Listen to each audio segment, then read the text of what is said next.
오늘은 자녀를 위한 최고의 선물이라고 하는 제목으로 함께 말씀을 나누려고 합니다. 말씀을 통하여서 성령님께서 우리 각자에게 들려주시는 그 음성을 듣는 시간이 되기를 바랍니다.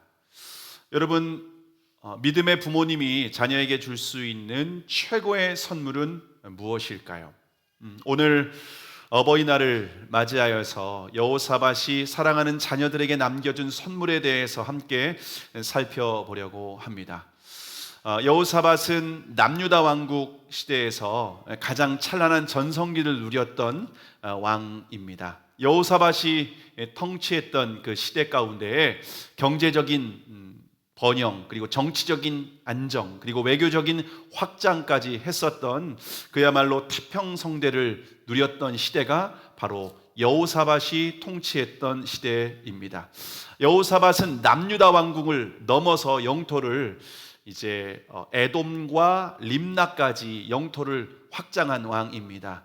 우리나라의 광개토 대왕과 같은 그런 아주 위대한 왕이라고 볼 수가 있습니다. 자, 그러면 여호사밧이 모든 부귀와 영광을 누렸던 이 비결은 무엇일까요? 역대하 17장 35절에 보시면 여호와께서 여호사밧과 함께 하셨으니 이는 그가 그의 조상 다윗의 처음 길로 행하여 바알들에게 구하지 아니하고 오직 그의 아버지의 하나님께 구하며 그의 계명을 행하고 이스라엘 행위를 따르지 아니하였음이라. 그러므로 여호와께서 나라를 그의 손에서 견고하게 하심에 유다 무리가 여호사밧에게 예물을 드렸으므로 그가 부귀와 영광을 크게 떨쳤더라. 자, 여호사밧이 부귀와 영광을 누릴 수 있었던 비결은 바로 하나님이 함께 하셨기 때문이다. 그렇게 성경은 우리에게 말씀하고 있습니다. 자, 그러면 하나님께서 왜 여호사밧과 함께 하셨을까요? 여호사밧은 이스라엘 왕들과 같이 바알들에게 구하지 않았다는 겁니다. 다시 말하면 우상을 따라가지 않았다는 겁니다. 그리고 여호사밧은 오직 다윗과 같이 여호와 하나님만 섬기고 하나님께만 도움을 구하는 왕이었기 때문에 하나님께서 여호사밧과 함께 하셨고 여호사밧의 삶 가운데 하나님께서 모든 부귀와 영광을 누릴 수 있게 하셨다는 겁니다.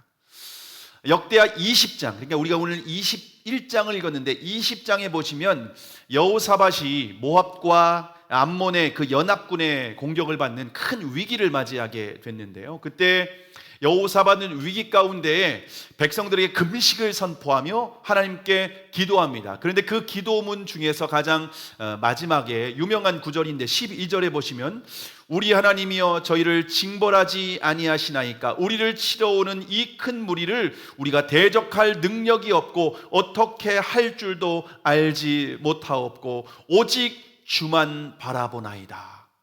여러분, 주만 바라볼지라라고 하는 이 찬양의 원곡자가 바로 여호사밧입니다.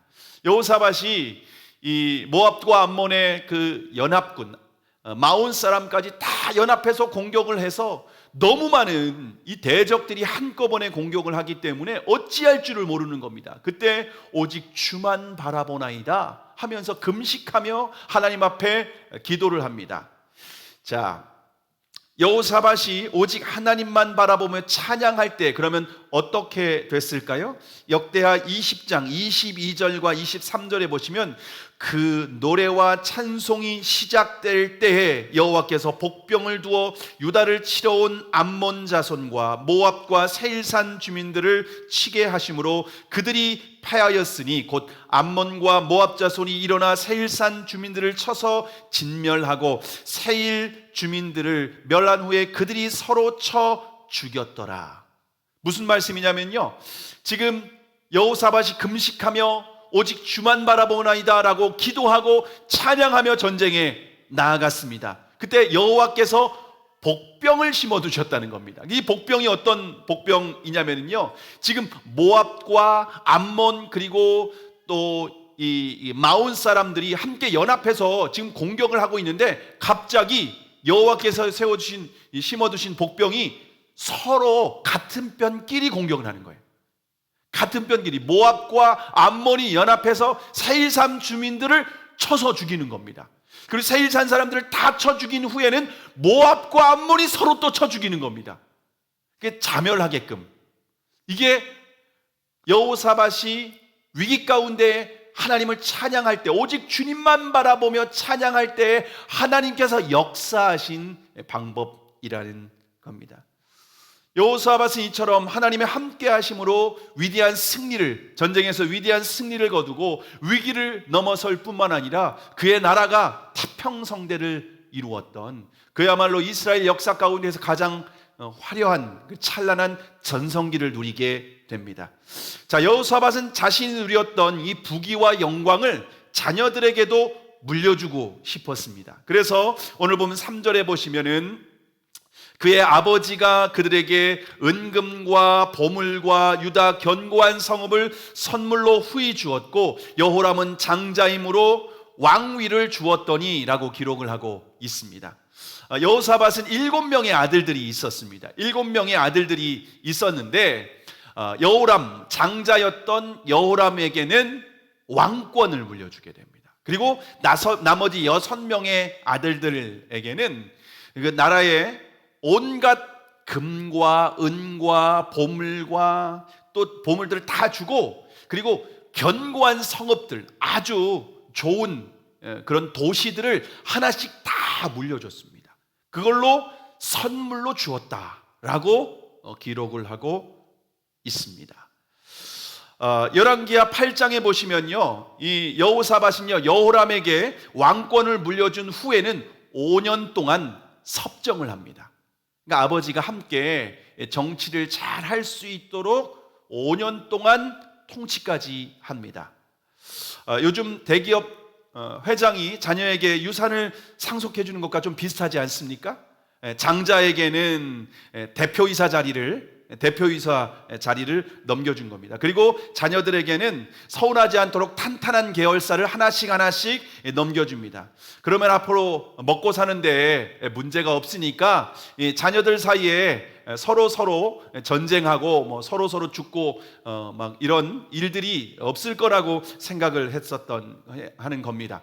여호사밧이 대기업 회장과 같이 자녀들에게 유산을 잘 지혜롭게 분배했다고 생각을 했습니다. 그러면 자신을 누렸던 모든 부귀와 영광을 자녀들도 누릴 수 있을 것이다. 자녀들도 부족함 없이 이 땅에서 잘 먹고 잘 살고 정말 행복하게 살 것이다 라고 생각을 했었던 겁니다. 여기까지만 보면 여호사밧은 자녀에게 정말 지혜로운 아버지처럼 최고의 좋은 선물들을 유산으로 남겨준 아버지라고 생각할 수가 있습니다. 자, 그런데 여호사밧이 죽고 난 후에 어떻게 됐을까요? 오늘 본문 4절의 말씀입니다. 4절의 말씀을 우리가 함께 읽겠습니다. 시작.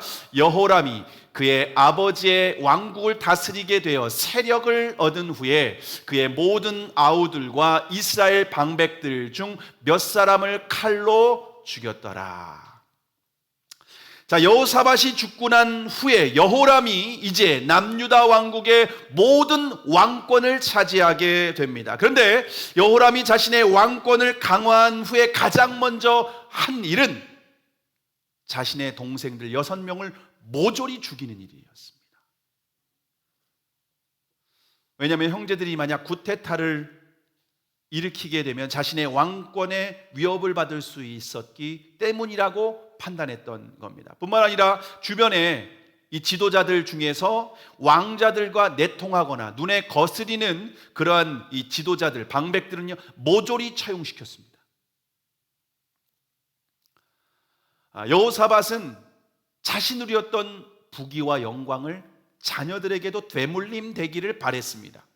그래서 어떤 아버지보다 참 지혜롭게 자녀들에게 유산을 상속해주고 선물로 남겨줬다고 생각을 했습니다. 그런데 아버지 여호사밧의 꿈과 기대와 다르게 하루아침에 모든 것이 산산조각 나버리게 됩니다. 뿐만 아니라 이스라엘 역사 가운데 가장 끔찍한 그런 가문의 결과를 맞이하게 됩니다. 여러분, 이런 일들은 사실은 성경 안에 이스라엘 역사에만 있는 것이 아닙니다. 우리나라에서도 대기업 회장을 여러분 어떻게 대기업 회장을 부르는지 아십니까? 대기업 회장을 왕회장이라고 부릅니다. 왕회장이라고. 왕회장이 죽기 전에 자녀들에게 유산을 다 상속해 주죠. 그러면 왕회장이 죽고 난 후에 자녀들이 서로 화목하게, 서로 사이좋게 지낼까요? 그런 모습은 언론에서 거의 본 적이 없습니다.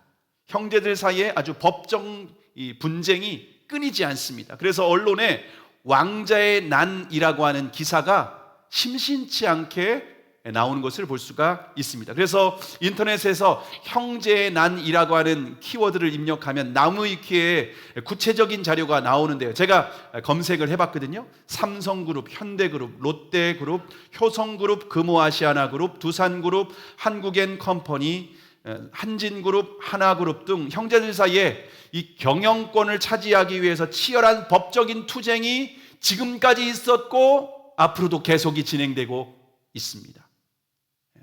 여러분, 대기업 중에서 왕자의 난이 없는 기업은 거의 찾아볼 수가 없습니다. 여러분, 그런데 대기업의 자녀들만 왕자의 난이 있을까요?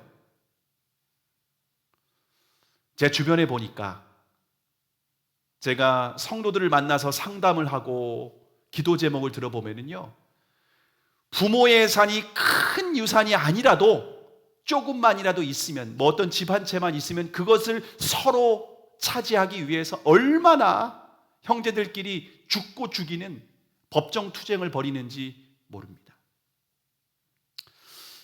여러분, 그러한 우리는 모습을 보면서 부모가 사랑하는 자녀에게 남겨줘야 될 유산이 과연 무엇인지 진지하게 생각해 봐야만 합니다.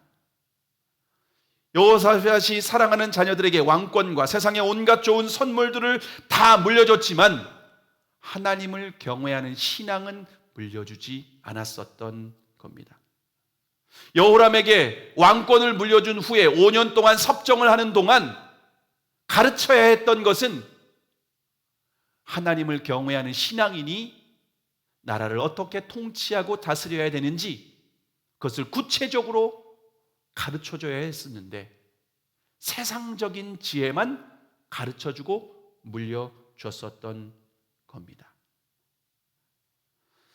그렇기 때문에 아들 여호람 왕이 왕권을 차지한 후에 다윗의 길을 따라간 것이 아니라 이스라엘의 왕들의 길을 따라서 자신의 동생들을 다 죽이고, 동생으로 생각하는 것이 아니라 내 왕권을 빼앗아갈 동생 사람들로 밖에는 안 보였던 거예요. 적으로 보였던 거죠. 원수로 보였던 겁니다. 여러분, 여호사밧은요, 자신을 누렸던 모든 부귀와 영광이 하나님의 은혜로, 하나님의 함께 하심으로 주어진 것이었는데 자녀들에게 그 신앙을 전수해 주지 못했기 때문에 여호사밧 때의 그 모든 전성기는 끝나고 많은 이스라엘 역사의 아주 비참하고 아주 비극적인 역사를 우리는 확인할 수가 있습니다. 자, 여호사밧의 그런데 더욱 결정적인 실수는 무엇이었을까요? 여호사밧의 더욱 결정적인 실수, 오늘 본문 5절과 6절의 말씀, 5절과 6절을 함께 읽겠습니다. 시작. 여호람이 왕위에 오를 때 나이가 32세라 예루살렘에서 8년 동안 다스리니라. 그가 이스라엘 왕들의 길로 행하여 아합의 집과 같이 행하였으니 이는 아합의 딸이 그의 아내가 되었음이라. 그가 여호와 보시기에 악을 행하였으나. 자, 여호람이 왕위에 오른 나이가 32살이었습니다. 꽤 젊은 나이에 왕권을 차지하게 된 겁니다. 근데 자신의 왕권을 유지하기 위해서 형제들을 다 모조리 죽였습니다. 그리고 통치한 기간이 고작 8년입니다.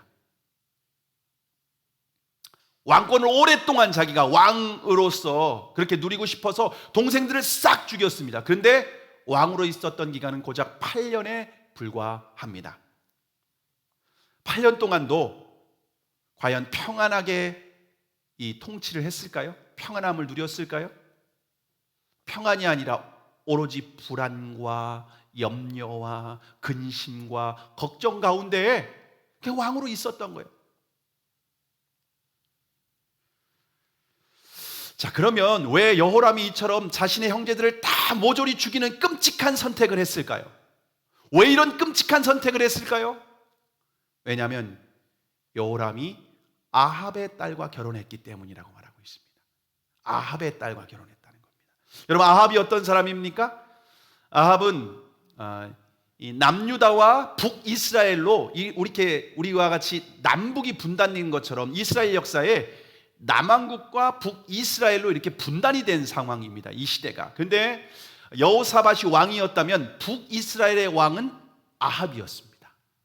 근데 아합은 어떤 왕이었는가 하면은 이스라엘 백성이었음에도 불구하고 하나님을 섬기는 왕이 아니라 바알과 아세라 신을 섬기는, 우상을 섬기는 왕이었습니다. 얼마나 적극적으로 섬겼는가 하면은요, 850명의 바알과 아세라 선지자들이 북이스라엘에서 활동을 하고 있습니다. 그래서 여러분 기억하십니까? 갈멜산에서 아합 한 사람, 엘리야 한 사람과 바알과 아세라 선지자 850명이 대결을 했던, 그게 바로 북이스라엘의 아합이 통치했던 시대에 있었던 일입니다. 자, 그런데 여호사밧이 아들 여호람인데, 여호사밧의 아들이 왕이 여호람인데, 여호람이 누구와 결혼하면 아합의 딸과 결혼을 했습니다. 다시 말하면 모태신앙으로 태어나서 신앙 가운데 자랐던 여호람이 우상을 섬기는, 그것도 우상을 섬기는 데 가장 적극적이고 가장 열심이었던 아합과 이세벨 사이에서 태어난 이달랴와 결혼을 시켰던 겁니다. 여러분, 이달랴는요, 모태 불신앙인 사람입니다. 모태 우상인, 바알과 아세라를 모태 신앙으로 가지고 태어난 여인이 바로 이달랴입니다. 이달랴는요, 남유다로 시집을 왔지만은 마치 바알과 아세라 종교의 선지자로 생각하고 남유다의 바알과 아세라 이 신앙을 퍼뜨리기 위해서 아주 적극적이고 모든 방법을 가리지 않고 이 종교를, 우상을 섬기는 바알과 아세라 신앙을 전파했던 여인이 바로 이달랴입니다. 그런 여인과 결혼했기 때문에 여러분, 남자는요 누구 하기 나름인지 아세요? 여자 하기 나름입니다. 예전에 유명한 CF도 있었죠. 남자는 여자 하기 나름이에요. 남자는 여자 하기 나름이에요. 여자가, 이달랴가 지금 여호람에게 시집을 와서 북이스라엘에서 우상을 너무나도 열심히 섬기던 이 여인이 남유다로 시집을 와서 침실 정치를 했던 겁니다. 여호람에게 동생들이 살아있으면 당신의 왕권을 차지하게 될 거다, 당신의 재산을 다시 뺏어갈 거다, 그들이 성읍이 조금씩 늘어나서 치고 들어올 거다, 하루아침에 당신의 나라는 무너지게 될 것이다. 결국 이달랴라고 하는 여인과 여호람이 결혼을 했기 때문에 이처럼 끔찍한 결과를 맞이하게 된 겁니다. 자, 그러면 남유다의 여호람이 왜 북이스라엘의 아합의 딸 이달랴와 결혼을 했을까요?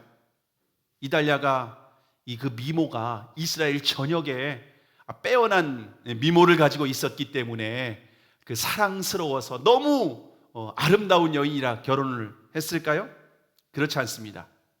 여호사밧이 남유다의 왕으로 있을 때에 북이스라엘과의 전쟁만 없다면, 왜냐하면 지금 여호사밧이 주변의 모든 나라는 다 정복했거든요. 에돔과 림나와 모든 나라, 광개토대왕처럼 모든 나라는 다 정복하고 있는 상황입니다. 그러면은 지금 북이스라엘과 남유다와의 전쟁만 없으면 태평성대를 누릴 것을 생각했던 겁니다. 그러면은 북이스라엘과 남유다가 서로 전쟁을 하지 않는 가장 좋은 방법은 아합의 집안과 자신의 아들이 결혼을 하면 혼인 동맹을 맺어서 평화를 유지할 것이다 라고 생각했던 겁니다. 그래서 여호사밧이 자신의 아들에게 물려줄 수 있는, 내가 널 위해서 정말 좋은 선물을 해줄게. 그리고 여호람을 자신의 아들 여호람을 아합의 딸 이달랴와 결혼을 시켜준 겁니다. 이제 너는 걱정할 거 없어. 이제 너의 나라는 태평성대할 거야. 찬란할 거야. 그 누구도 너를 공격하거나 너를 무너뜨릴 사람은 절대 없을 거야. 이것이 아버지가 너에게 줄 수 있는 가장 좋은 선물이란다.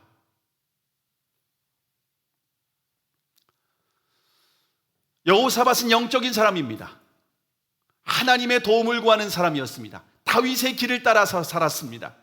하나님의 함께 하시는 사람이었습니다. 근데 가장 영적인 사람이 가장 세속적인 선택을 했었던 겁니다. 가장 영적인 사람이 가장 육적인 선택을 했었던 겁니다. 가장 신앙인이 불신앙적인 선택을 했었던 것입니다. 그것이 바로 여호람을 이달랴와 결혼을 시켰었던 겁니다.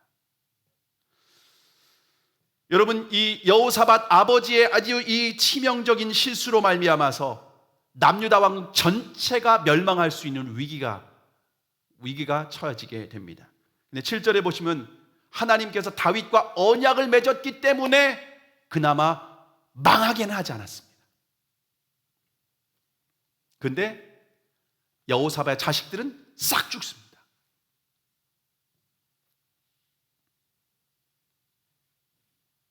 만약 여호사밧이 하나님 앞에서 기도하고 선택했다면, 하나님의 지혜를 구했다면, 하나님의 뜻을 물었다면 이처럼 어리석은 선택을 했을까요? 저와 여러분이 우리가 생각할 때 이건 너무나도 지혜로운 방법이야, 이건 너무나도 현명한 방법이야 라고 생각하는 것이 때로는 하나님이 보실 때 가장 악하고 어리석은 선택일 수 있다는 것을 기억하시기를 바랍니다. 자, 그러면 여호람이 하나님을 버렸을 때 어떤 일이 일어났을까요? 오늘 보면 8절에서 10절입니다. 오늘 보면 8절에서 10절을 함께 읽겠습니다. 시작. 여호람 때 에돔이 배반하여 유다의 지배하에서 벗어나 자기 위에 왕을 세우므로 여호람이 지휘관들과 모든 병거를 거느리고 출정하였더니 밤에 일어나서 자기를 애워싼 에돔 사람과 그 병거의 지휘관들을 쳤더라. 자, 여호람 때 남유다의 지배를 받고 있었던 에돔이 배반을 하는 겁니다. 아버지 여호사밧은 광개토 대왕과 같이 주변 모든 나라들을 점령하고 영토를 확장했습니다. 에돔과 림나와 그 모든 주변 나라들을 모두 다 점령했습니다. 그래서 주변 나라들이 여호사밧에게 조공을 바쳤습니다. 그런데 에돔이 배반을 하는 겁니다. 하나님을 배반하니까 에돔이 배반을 합니다. 그뿐만 아니라 에돔의 군사들이 밤에 습격을 해서 여호람을 죽이려고 한 상황이었습니다. 근데 다행히 피신을 해서 목숨을 건지게 되었다는 겁니다. 뿐만 아니라 림나도 배신을 합니다.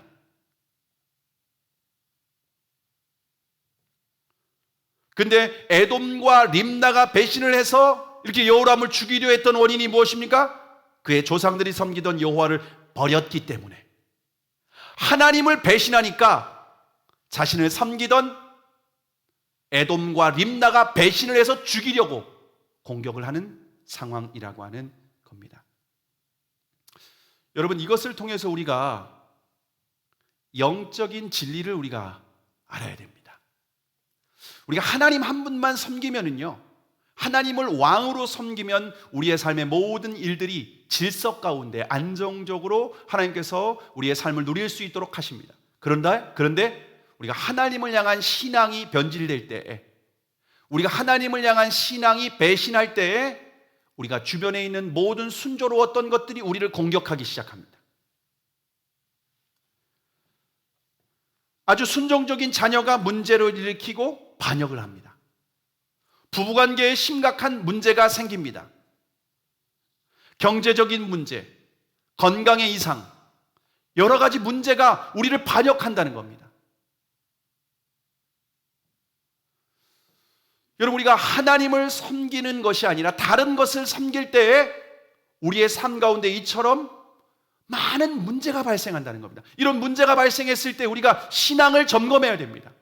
주님과 나와의 관계를 확인해야 됩니다. 분별해야 된다는 겁니다. 그래서 요한 3서 2절에 보시면, 사랑하는 자여, 내 영혼이 잘됨과 같이 내가 범사에 잘되고 강건하기를 내가 간구하노라. 여러분, 이것이 영적인 원리라는 겁니다. 내 영혼이 잘됨과 같이 범사가 잘되고 강건케 되는 겁니다. 그래서 우리의 삶 가운데 내 영혼이 주님과의 관계가 중요하다는 겁니다. 여호와 하나님만 섬기는 신앙, 예수 그리스도를 나의 왕으로 섬기는 이 신앙이 가장 중요하다는 겁니다. 이것이 바르게 될 때에 우리가 범사가 잘 되고 강건케 되는 은혜를 누리게 된다는 겁니다. 여러분, 저와 여러분이 늘 이것을 점검하는 거예요. 주님과의 관계를 점검하는 거예요. 내 삶 가운데 어떤 문제가 생겼습니까? 그러면 주님과의 관계를 점검하는 거예요. 내가 돌이켜야 될 것, 내가 주님을 배신하고 반역하는 일이 없는지, 불신앙적인 없는 건지, 우상을 따라가는 내 삶의 영역이 있지는 않는지, 주님은 경고하시니까, 회개하도록 하시는 거니까, 깨닫도록 하시는 것이니까.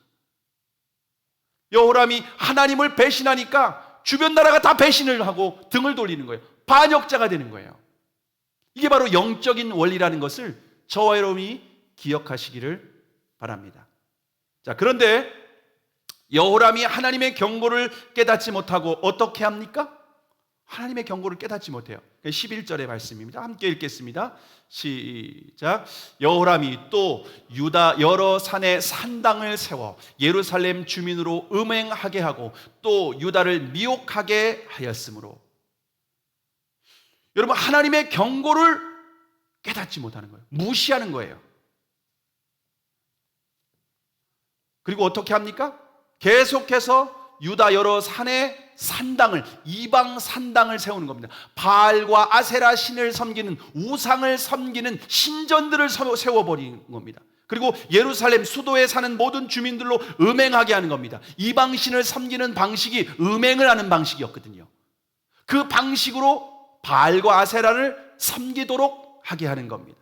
그래서 유다를 다 미혹하게 해버린 거예요. 왕이었기 때문에 모든 백성들을 다 미혹시켜 버립니다.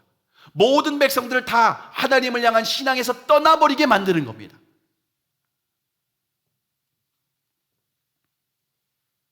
자, 하나님의 경고를 듣고 회개하지 않을 때 12절에 보시면 북이스라엘에서 활동하고 있던 엘리야 선지자가 편지를 보냅니다.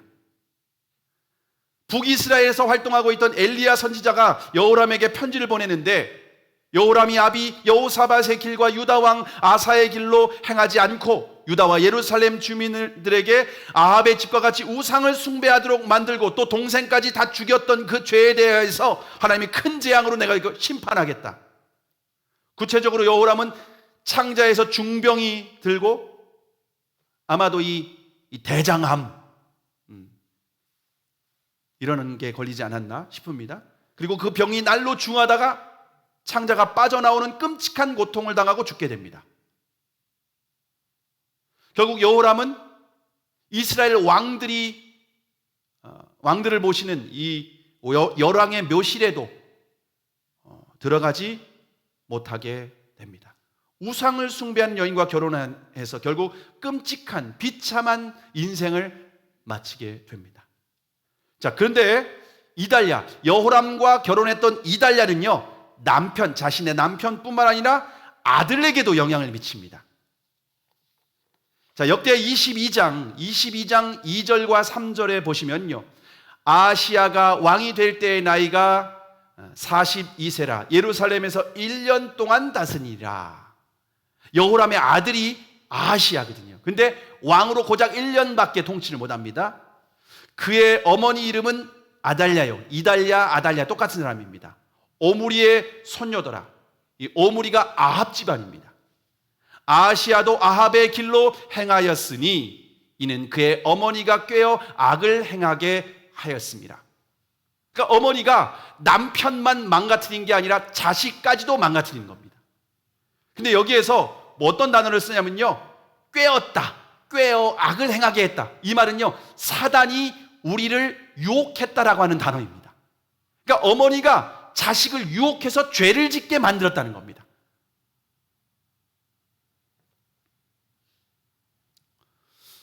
여러분, 여호사밧은요 자식에게 가장 좋은 선물을 줬다고 확신을 했습니다. 여호람에게 왕권을 물려줬습니다. 나머지 6명의 자녀들에게는 온갖 금은 보화를 다 선물로 주고 성읍들을 하나씩, 탄탄한 계열사를 다 하나씩 물려줬습니다. 그리고 북이스라엘과 갈등이 있을 수 있기 때문에 이 갈등의 원인을 싹 해결하기 위해서 아합의 딸 아달랴와 결혼까지 다 시켰습니다. 이제 내가 편안하게 눈 감아도 되겠다. 그런데 여호사밧이 눈 감은 이후에 아주 비참한 결과를 맞이하게 됩니다. 이스라엘 역사에서 가장 끔찍한 결과를 맞이하게 됩니다. 영적인 보물이 아니라 세상적인 보물만 남겨졌을 때 그들의 결과는 하나님을 섬기지 않는 이방 사람들처럼 아주 비참한 결과를 맞이하게 됩니다. 자신의 아들을 죽이게 되고 자식들 다 죽이게 되고 손자까지 다 죽게 되는, 이스라엘 나라 전체가 멸망하게 되는, 여호사밧 시대에 누렸던 태평성대가 하루아침에 등불이 완전히 꺼져버릴 것 같은 풍전등화의 위기 가운데에 놓이게 되는 아주 비참한 이스라엘 역사를 보게 됩니다.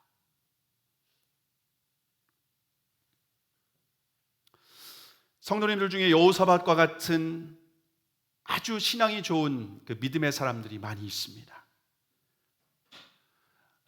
정말 믿음으로 살아서 어려운 위기들을 극복하고 모든 문제 가운데 하나님의 함께하심과 은혜를 경험합니다. 그런데 자녀에게 그 아름다운 신앙이 전수되지 못합니다.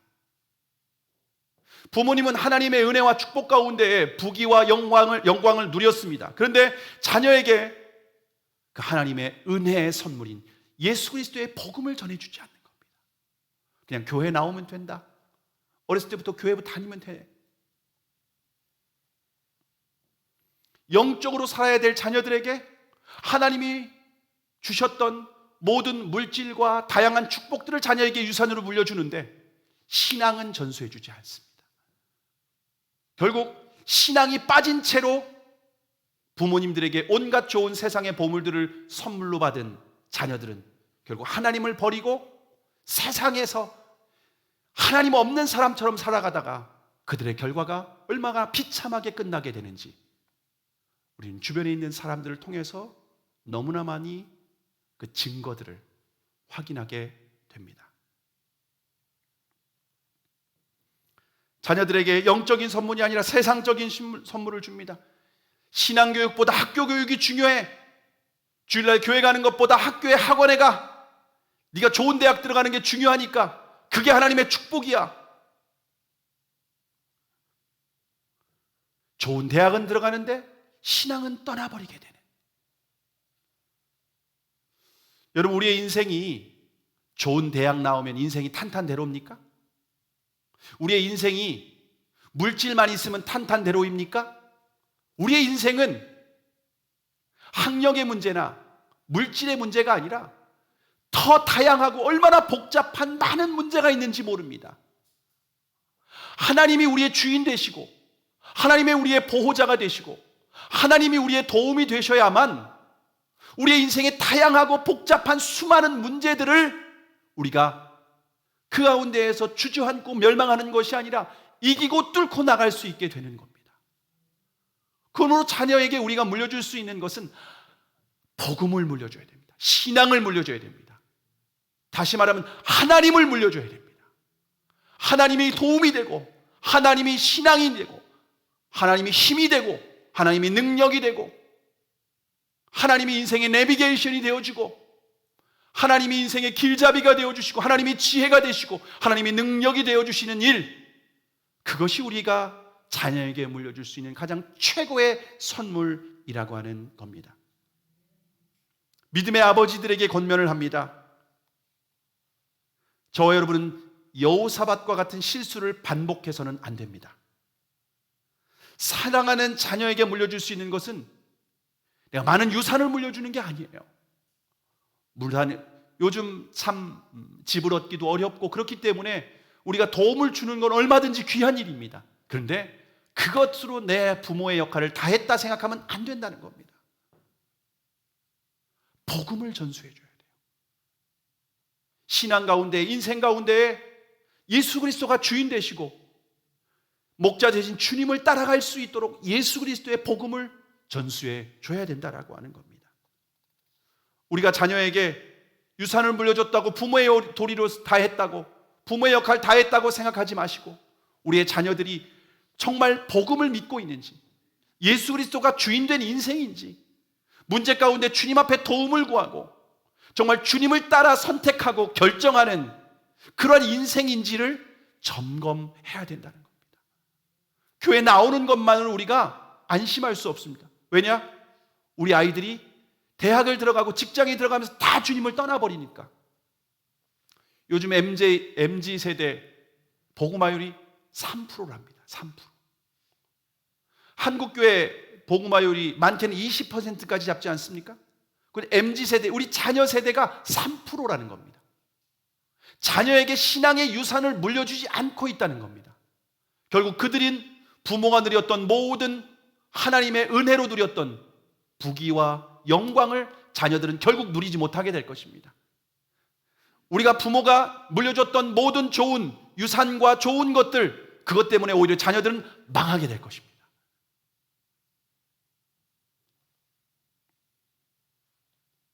믿음의 어머니들에게 권면합니다. 자녀에게 어머니는 절대적인 영향을 미칠 수밖에 없습니다. 왜냐하면 자신의 몸에서 10개월 동안 함께 했기 때문입니다. 어머니의 살과 피를 그대로 물려받았습니다. 아시아도 어머니 아달랴에게 영향을 절대적으로 받았습니다. 그래서 우상을 숭배하다 결국 망하게 되지 않았습니까? 그래서 탈무드에 보면 어머니가 유대인이어야 아들도 유대인이다라는 말이 있습니다.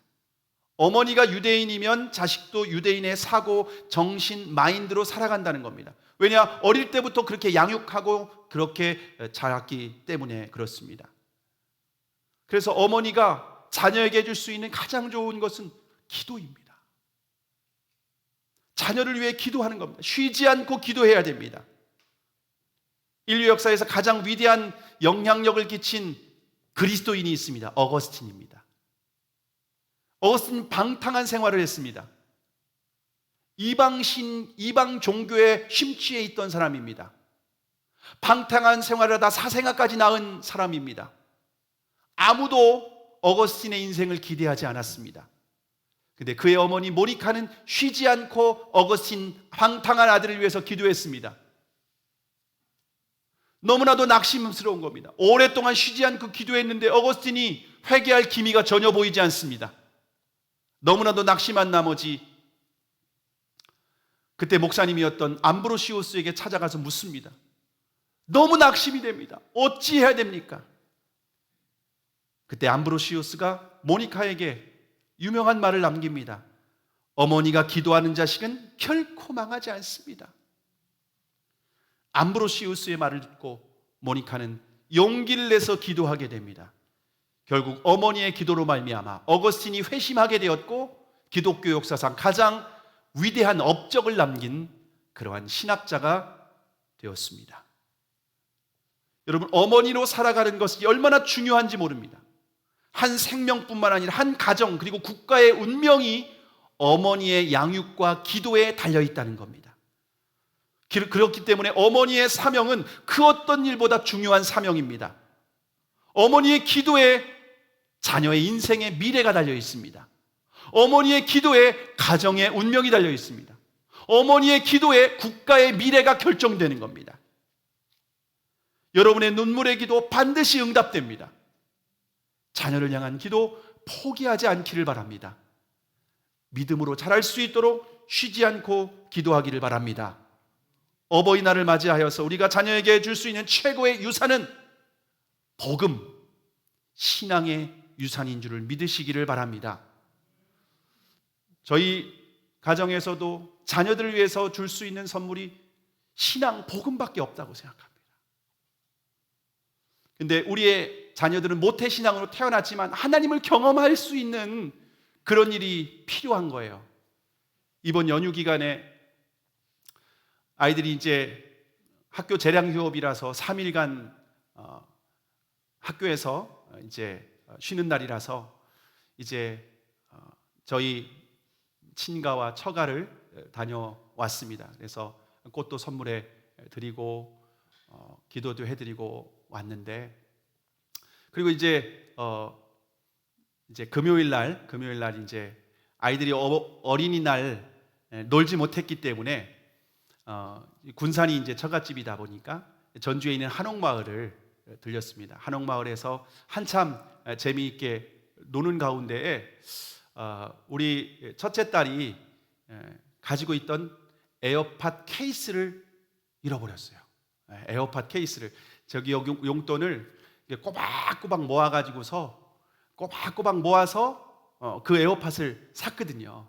근데 케이스를 잃어버렸을 때 애가 사색이 돼가지고 마치 세상 다 잃어버린 것처럼, 그 아이에게 그건 큰 거거든요.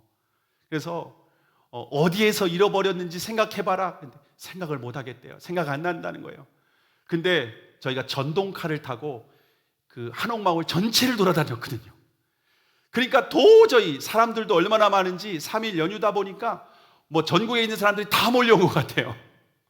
그렇게 많은 사람들 사이에서 에어팟 케이스를 떨어뜨렸는데 어떻게 찾습니까? 불가능한 일이 아닙니까? 생각해보라고. 마지막으로 생각난 집이 어디냐고. 풍년빵집 앞이라고. 근데 풍년빵집 앞으로 한참을 걸어갔습니다. 근데 걸어가면서 아내가 아이에게 말했습니다. 기도해. 저는 속으로, 기도한다고 그걸 찾냐? 불가능이야, 불가능. 길거리에서 떨어뜨린 것을 어떻게 찾아?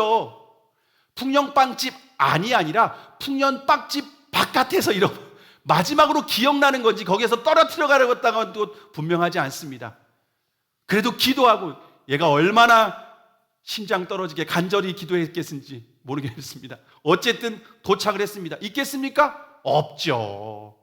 겉보라고, 여기에 있을 리가 없다고 저는 아이에게 막 나무라는 식으로, 아이와 아내와 우리 둘째는 정말 실망해서 그 옆에 자리에 앉아가지고서 낙심해 있었습니다. 근데 제가 풍년빵집 밖에서 잃어버렸는데 풍년빵집 안에서 한번 물어봐야겠다라는 생각이 들었던 겁니다. 그래서 저는 그냥 100만 분의 1도 가능성 있다고 생각하지 않았습니다. 일하는데 그냥 귀찮게 하는 건 아닌가 싶어서 풍년빵집 안으로 들어갔습니다. 안으로 들어가서 혹시 누가 에어팟 케이스 안 맡겼나요? 여기 에어팟 케이스 맡겼어요. 누가 여기에다가 놓고 갔어요. 그래서 에어팟 케이스를 돌려준 겁니다. 여러분, 저희 딸이 에어팟 케이스를 받고 이거 똑같은 무늬의 케이스, 똑같은 모양 캡을 씌웠으니까 이걸 똑같은 사람이 잃어버린 거 아닐까? 그렇지 않습니다. 그걸 경험한 거예요. 문제 앞에 있을 때 기도해봐. 기도해봐. 하나님이 어떻게 해주실지 몰라. 근데 그것을 찾는 경험을 한 거예요. 그리고 어제 올라오는데 애가 또 배탈이 난 거예요. 꼬치 먹고 간식 사 먹고 밥은 제대로 안 먹고 그러니까 속에 배탈이 나가지고서 말이 안 되는 거예요. 막 너무 죽겠대요. 그러면서 애가 갑자기 기도하는 거예요. 말하는 거예요. 엄마, 아빠, 날 위해 기도해줘. 평상시에는 하나님이 살아계시냐, 하나님이 내 눈에 보여야지, 하나님이 구체적으로 내 손에 만져줘야지, 그런 애들이 다급하니까 기도를 못하가는 거예요. 내가 여기에서부터 집에 갈 때까지 배 아프지 않게 기도해줘. 바로 기도를 시작했습니다. 어떻게 됐을까요? 아팠을까요? 네. 너무 아픈 거예요. 더 아픈 거예요. 1분 안에 더 아픈 거예요. 다행히 고속도로 들어가기 전에 바로 주유소가 있어도 화장실 들어가서 속에 있는 걸 다 토하더라고요. 기도가 하자마자 1분 만에 토한 거예요. 그리고 고속도로 올라오는 동안 평안하게 올라왔습니다. 이런 구체적인 문제 앞에 기도할 수 있도록, 인생의 수많은 문제 앞에서 어려움을 당하고 문제를 당하고 위기가 있을 때에 그 문제를 가지고 하나님 앞에 기도하면 하나님은 그 수준에 맞게 응답하십니다. 우리의 자녀들이 믿음의 사람으로 자라나기를 원하십니다. 그래서 신앙의 유산을 물려받기를 원하십니다. 우리의 부모님들이 문제 가운데 있을 때 기도로 뚫고 나가는 것을 본을 보여주시길 바랍니다. 그리고 자녀의 인생 가운데 문제가 있을 때 기도하고 하나님께서 어떻게 응답하시는지 확인하도록, 그래서 그 하나님을 삶에서 실제적으로 붙들고 그 하나님을 의지하고 믿음으로 살아갈 수 있도록 가르치는 것, 이것이 우리가 자녀에게 남길 수 있는 가장 최고의 유산이라는 겁니다. 가장 최고의 선물이라는 겁니다. 우리 믿음의 아버님, 믿음의 어머님들이 자녀를 위해서 이 신앙의 유산을 물려주시기 바랍니다. 어머님들은 자녀를 위해서 계속해서 기도해 주시기를 바랍니다. 그런 우리의 자녀들이 신앙의 유산을 물려받아서 이 세상 가운데에서 수많은 험한 풍파와 풍랑이 몰아칠 때 그 가운데에서 주님을 믿는 믿음으로 승리하는 믿음의 사람으로 성장하게 될 줄로 믿습니다. 그런 지혜로운 믿음의 부모님들이 되기를 주님의 이름으로 축복합니다. 기도하시겠습니다.